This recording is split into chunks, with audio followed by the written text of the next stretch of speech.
ఇందే ఇక వదిన నిష కూడా మంచి కలిసి ఉంటారు అనిపిస్తుంది అమ్మ. ఇషా సైలెంట్ ఎందుకున్నావు ఇట్లా? అత్తమ్మ ఏమైంది గంట శుభవార్త చెప్పుకుంటా ఎంత అడుగుంటున్నావు? ఏం లేదు అత్తమ్మ, మా అమ్మ వాళ్ళకి ఫోన్ చేసి చెప్తా అంటే ఫస్ట్ మీకే చెప్తా అంటున్నాడా అత్తమ్మ. మా అమ్మ వాళ్ళకి చెప్పద్దా అత్తమ్మ? ఎందుకు అద్దనరా కొడుక, ఫస్ట్ వాళ్ళకైనా తలకెప్పుకోవాలని ఉంటది ఏ బిడ్డకైనా. ఫోన్ చేసి చెప్తే అయిపోతుండే కదా నిషా నువ్వన్నా. అత్తమ్మ ఫస్ట్ మీకే చెప్తా అనుకుంటా అన్నాడు అత్తమ్మ, చెయ్యలేడు అత్తమ్మ. సరే సరే ఫోన్ బిడ్డ ఇగో చేద్దు తీగ ఒక 5 నిమిషాలు అయిన తర్వాత. నాకు ఇద్దరు మన్మరాల్లో అత్తున్నారు, ఇక అక్కకొక్కలు నీకొక్కలు నిషా. ఇక మీ ఇద్దరిని మంచిగా చూసుకోవాలా నేను. సరే కానీ ఫస్ట్ ఫస్ట్ కదనే నీకు, మరి మీ అమ్మ వాళ్ళ ఇంటికి పోతావా ఇడుంటావా ఏమంటవి నీ ఇష్టం మరి.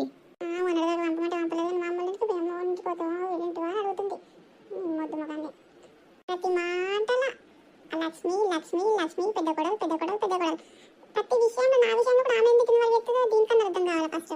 అమ్మా నీకెందుకే ఇబ్బంది, మళ్ళీ ఇద్దరు వదినే కంటే ఇక ఉండక తప్పది. దీనికి లమ్మోళ్ళ ఇంటికి కూడా ఇష్టమే ఉంటది కానీ నేను తోలేసత్తని అమ్మ. సరేరా బిడ్డ తోలేదోతి ఇప్పుడైతే ఉండని. డాక్టరు మరి ఏమన్నాడు ఇంకా? ఏమని లేడే రేపటి నెలలోనైనా చెకప్కి రమ్మన్నాడు.